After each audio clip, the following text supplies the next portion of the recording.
अब आइए अगला शॉर्ट टर्म एम्प्लॉय बेनिफिट, जिसका नाम है प्रॉफिट शेयरिंग बोनस।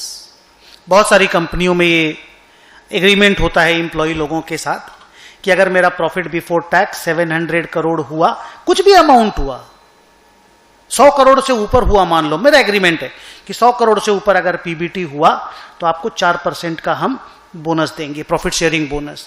तो मेरा इस साल 700 करोड़ का प्रॉफिट हुआ तो हमको 28 करोड़ रुपीस का प्रोविजन बनाना चाहिए बोनस को लेकर के।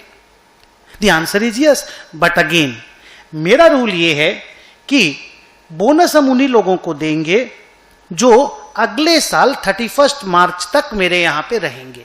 भाई इस साल तो थे तभी तो बोनस अक्रू हुआ है, अगले साल 31 मार्च के अंदर अंदर अगर आप छोड़ के चले जाते हो तो आप बोनस के लिए एंटाइटल्ड नहीं हो। तो हो सकता है ना कुछ लोग छोड़ के चले जाएं और उनको बोनस ना मिले। तो अगेन यहां पे फिर से बोला गया कि प्रोविजन बनाओ, लायबिलिटी है नो डाउट, बट अमाउंट का ascertainment should be based on your best estimate, rational estimate, logical, be fair.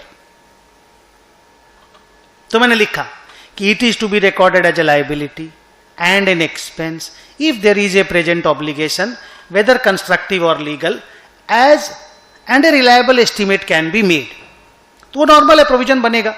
while estimating the amount of provision we must consider the probability of lapses। अब यहीं पे मान लो company को लगता है कि past में भी ऐसा हमेशा हुआ है और 4% की जगह हमको 3.5% का ही पेमेंट करना पड़ा, तो फिर 3.5% का प्रोविजन बना लेंगे ना यार। अमाउंट का, जर्नल एंट्री का अमाउंट ही तो चेंज होगा।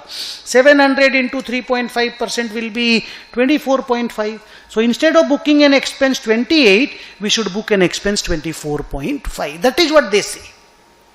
और प्रॉफिट शेयरिंग, जैसे मैं अपने एम्प्लॉय के साथ प्रॉफिट शेयरिंग बोनस दे, हम लोग के यहाँ दुर्गा पूजा बोनस चलता है, प्रॉफिट शेयरिंग बोनस का कोई सिस्टम नहीं है, तो फिर हम प्रॉफिट शेयरिंग बोनस का प्रोविजन नहीं बनाएंगे। ऑब्लिगेशन तो होना चाहिए ना मेरे माथे पे, बिना ऑब्लिगेशन के क्या चीज का प्रोविजन सर?